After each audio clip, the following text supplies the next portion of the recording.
오늘도 이 새벽에 주님의 은혜가 가득하게 소망합니다. 우리가 계속해서 새벽의 말씀을 듣고 있는 신명기의 말씀은 광야의 1세대인 이스라엘에게 약속하신 말씀과 규례들을 거듭하여 말씀하시면서 지금 현재 이스라엘의 그 2세대들에게도 약속하시는 말씀임을 모세가 설교하고 있는 내용입니다. 그 약속은 거룩한 하나님의 백성으로서 살아가는 방법이고 지금도 그 규례를 지켜야 함을 말하고 있는 것입니다. 그리고 신명기에는 먼저 광야 1세대와 함께 하셨던 하나님의 신실하심이 지금도 계속해서 거듭하여 계속되고 있다는 것을 말씀하고 있습니다. 오늘 본문은 굉장히 길지만 내용을 요약하자면 두 가지를 말씀하고 있습니다. 1절에서 14절까지의 말씀은 하나님의 말씀과 규례에 순종하는 자가 받는 복은 어떤 것인지를 말씀하고 있고, 또 15절에서 마지막 절 68절까지의 말씀은 하나님의 말씀과 규례에 불순종하는 자가 받는 저주에 대해서 말씀하고 있습니다. 사랑하는 여러분, 우리는 하나님께 순종하면 얼마나 큰 복을 받는지 성경 곳곳에서 찾아볼 수가 있습니다. 그러나 우리는 죄성으로 인해서 이 하나님의 말씀과 규례를 지키는 것이 어렵다고 생각합니다. 그러나 이 모든 것은 우리 모두에게 꼭 필요하고 우리를 위한 하나님의 법임을 알아야 합니다. 그렇기 때문에 우리는 하나님의 말씀에 온전히 순종해야 합니다. 그 순종으로 인해서 받는 복과 은혜는 참 크기 때문입니다. 그럼 오늘 본문 속에 담겨져 있는 복과 저주의 내용은 무엇인지 짧게나마 살펴보도록 하겠습니다. 먼저 1절 말씀입니다. 제가 읽겠습니다. 내가 내 하나님 여호와의 말씀을 삼가 듣고 내가 오늘 내게 명령하는 그의 모든 명령을 지켜 행하면 내 하나님 여호와께서 너를 세계 모든 민족 위에 뛰어나게 하실 것이라. 이스라엘이 하나님의 말씀에 순종한다면 복을 주어서 세계 가운데서도 민족 위에 탁월하고 강대한 나라가 되게 하시겠다고 말씀하십니다. 실제로 이스라엘은 그들이 하나님의 말씀대로 살았던 다윗과 솔로몬 시대에 강대한 나라가 되어서 큰 명예를 얻었습니다. 이것은 하나님의 약속의 그 신실성을 입증해 주는 것입니다. 그리고 하나님의 말씀에 순종하는 나라가 복받는다는 것은 오늘날 우리에게도 그대로 적용되는 약속의 말씀입니다. 역사적으로 보면 복음이 들어가서 복음에 충실한 나라들은 모두 다른 나라들에 비해 뛰어난 복을 누렸습니다. 19세기에 영국의 복음운동이 활발하게 일어났을 때 영국은 세계 초강대국이 되어서 해가 지지 않는 나라가 되었습니다. 또 오늘 3절에서 6절의 말씀을 보면 너희들이 순종하는 자들이 성읍에서도 복을 받고 들에서도 복을 받는다고 했습니다. 이는 공적으로 대인관계를 맺으면서 활동하는 곳에서나 또 사적으로 생계를 위해서 활동하는 그 노동의 현장, 그 모두에서 복을 받게 된다는 말씀입니다. 자녀의 복을 주신다고 했고 토지의 소산의 복임을 받는다고 했습니다. 가축이 복을 받고 먹을 양식이 풍족하게 되는 복을 받는다고 했습니다. 또 범사의 모든 것을 통해서 복을 받는다고 했습니다. 들어와도 나가도 복을 받는다고 했습니다. 이 복은 물질적인 복만을 의미하지 않습니다. 이 복은 건강의 복도 포함하고 평안의 복도 포함하고 영적인 복을 또한 포함하는 것입니다. 우리 본문 7절에서 9절 말씀입니다. 제가 읽겠습니다. 여호와께서 너를 대적하기 위해 일어난 적군들을 내 앞에서 패하게 하시리라. 그들이 한 길로 너를 치러 들어왔으나 내 앞에서 7길로 도망하리라. 여호와께서 명령하사 내 창고와 내 손으로 하는 모든 일에 복을 내리시고 내 하나님 여호와께서 내게 주시는 땅에서 내게 복을 주실 것이며 여호와께서 내게 명령하신 대로 너를 세워 자기의 성민이 되게 하시리니 이는 내가 내 하나님 여호와의 명령을 지켜 그 길로 행할 것임이니라. 아멘. 대적하는 그 적군들에게 두려운 존재가 되게 하고 또 땅에서 풍족함을 주시며 성민이 되게 하신다고 합니다.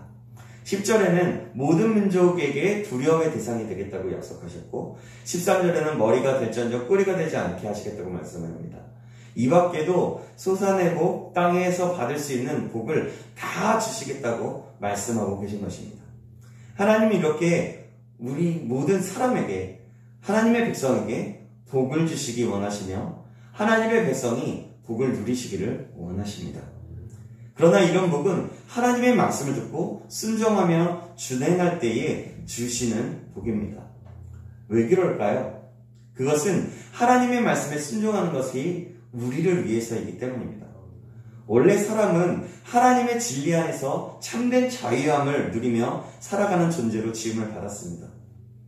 그러나 죄가 우리 가운데 들어옴으로 진리 안에 자유함을 얻는 것은 쉽지 않게 되었습니다. 나쁜 것을 좋아하는 존재, 내가 원하는 대로 살아가고 싶은 존재가 되어버렸습니다. 즉, 죄를 즐기며 살아가는 존재가 되어버린 것입니다. 하나님은 자신의 백성인 사람이 진정한 하나님 안에서 자유함을 누리고 하나님의 백성다운 삶을 살기를 원하셨습니다. 그렇기 때문에 하나님의 율례들을 들어주심으로 하나님의 백성다운 삶을 살고 참 진리 안에서 자유를 누리라고 하시는 것입니다. 하나님의 말씀에 순종하는 것이 바로 그 진리 안에서 자유를 누리는 것입니다. 그런 자에게는 하나님께서 이 세상에 살아가면서 받을 수 있는 복을 모두 허락하신다고 말씀하시는 것입니다. 그래서 하나님의 말씀에 순종하는 것은 바로 우리를 위한 일이며 이것이 바로 하나님의 방법이었습니다. 오늘을 사는 우리도 마찬가지입니다. 하나님의 말씀에 순종하면 하나님께서 주시는 복을 받고 누릴 수가 있습니다. 이 사실을 기억함으로 하나님의 말씀에 순종하고 준행하며 살아가는 저와 여러분들에게 주님의 이름으로 축원합니다. 아멘. 그럼 하나님의 말씀에 불순종하면 순종하지 않으면 어떠한 저주를 받게 될까요? 15절에서 마지막 절까지의 내용, 즉 54절의 말씀을 굉장히 장황하게 설명하고 있습니다. 먼저 15절 말씀을 읽겠습니다. 내가 만일 내 하나님 여호와의 말씀을 순종하지 아니하여 내가 오늘 내게 명령하는 그의 모든 명령과 규례를 지켜 행하지 아니하면 이 모든 저주가 내게 임하며 내게 이를 것이니. 아멘. 모든 저주가 내게 임하며 이를 것이라고 말씀합니다. 그 저주는 뭐냐면 성읍에서도 저주를 받고 들에서도 저주를 받고 내 광주리와 떡반죽 그릇이 저주를 받고 몸의 소생과 토지의 소산과 소와 양의 새끼가 저주를 받고 내가 들어와도 저주를 받고 나가도 저주를 받을 것이라 말씀합니다. 질병과 강물로 인해서 장이 있을 것이라고 말씀하고 애굽의 종기와 치질과 계열병, 피부병 등 또 정신적인 병들 맹인이 더듬는 것, 또 심한 종기가 나서 머리끝부터 발끝까지 날 것, 무릎과 다리를 쳐서 영원히 고침을 받지 못할 것들, 전쟁에 패하고 포로로 잡혀갈 것, 모든 이방인의 민족들에게 비방과 논란과 조롱거리가 되게 될 것이라고 말씀합니다. 또 자신이 약혼한 처녀가 자기가 보는 앞에서 다른 남자들이 빼앗아가고 동침을 하는 것을 보게 되고 소를 잡았으나 먹지 못하고 빼앗김이 되고 자녀를 낳았는데 다른 민족에게 빼앗김을 받고 토지의 소산과 수고를 얻은 것을 다 다른 민족에게 빼앗기고 자신의 집이 있는데 그것을 빼앗기고 또 항상 압제와 학대를 받을 것이라고 말씀합니다. 그뿐만이 아니라 자신이 낳은 아이들을 몰래 먹게 될 것이라고까지 말씀합니다. 사랑하는 여러분, 우리가 앞에서도 성경을 읽었지만 정말 혹독하고 비참한 저주가 내려지게 됩니다. 인간이 받을 수 있는 저주란 저주가 모두 부어지게 됩니다. 얼마나 비참합니까? 여러분, 얼마나 무섭습니까? 정말 하나님의 성품에 맞나 할 정도로 무자비하고 입으로 담을 수 없을 정도의 혹독한 저주가 임하게 될 것이라고 오늘 본문에 말씀하고 있습니다. 어떠한 자들에게요? 하나님의 말씀에 불순종하는 자들에게요. 사랑하는 여러분, 하나님은 왜 이렇게까지 구체적으로 정말 힘든 저주를 말씀하고 있는 것일까요? 하나님의 말씀에 순종하는 자가 받는 복보다 순종하지 않는 자에게 내려지는 저주를 왜 이렇게 더 많은 내용으로 담고 있을까요?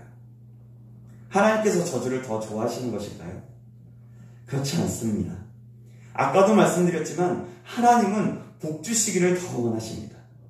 그런데 저주의 내용을 복의 내용보다 거의 3배나 가까울 정도로 구체적으로 말씀하고 있는 이유는 바로 저주를 받지 않고 돌아와서 하나님의 말씀에 순종하게 하기 위함입니다.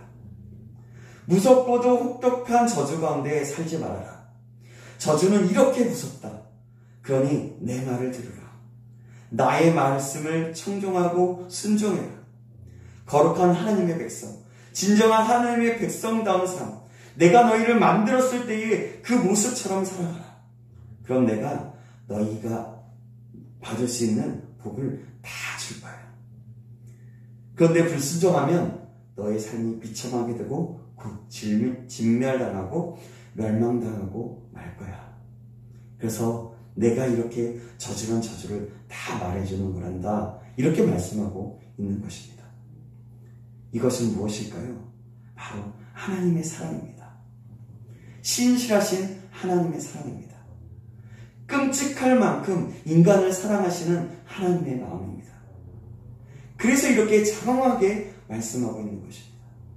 사랑하는 여러분, 저와 여러분이 이 하나님의 마음을 알고 감사할 수 있게 되기를 주님의 이름으로 축원합니다. 그리하여서 하나님의 말씀에 감사함으로 즐거이 순종하며 나아가는 저와 여러분 되길 주님의 이름으로 축복합니다. 이 하나님의 사랑의 극치를 보여주신 사건이 있는데요. 그것은 무엇일까요? 바로 자신이 육신이 되어 아들로 이 땅에 오신 것입니다. 바로 예수 그리스도가 이 땅에 오셔서 십자가에 못 박혀 죽으셨다가 다시 사신 사건입니다. 하나님은 이렇게 자신의 아들의 목숨을 주시면서까지 우리를 지독하고 끔찍하게 사랑하시는 분이십니다. 그러기에 우리는 날마다 이 은혜에 감사하며 그 뜻을 이루어가며 살아야 하는 존재가 되는 것입니다. 여러분 정말 그렇지 않습니까? 우리가 그렇게 살아야 되지 않겠습니까? 그래서 우리는 어떻게 하면 하나님의 뜻을 이룰 수 있을까? 하나님께서 기뻐하시는 삶을 살 수 있을까? 고민하며 살아가야 하는 것입니다. 저와 여러분이 이러한 고민을 하며 또한 감사함으로 하나님의 뜻을 이루는 삶을 살아가기를 주님의 이름으로 축복합니다. 기도하겠습니다. 사랑의 하나님 아버지, 오늘도 깨닫는 은혜를 주시며 감사합니다. 오늘 주신 말씀을 기억함으로 하나님의 사랑으로 우리에게 주신 하나님의 말씀에 순종하며 살아가는 자 될 수 있도록 인도하여 주시옵소서. 그리하여 하나님의 뜻을 이루는 사람이 우리 한 사람 한 사람이 될 수 있도록, 내가 될 수 있도록 인도하여 주시옵소서. 살아계신 우리 구주 예수 그리스도의 이름으로 기도하옵나이다. 아멘.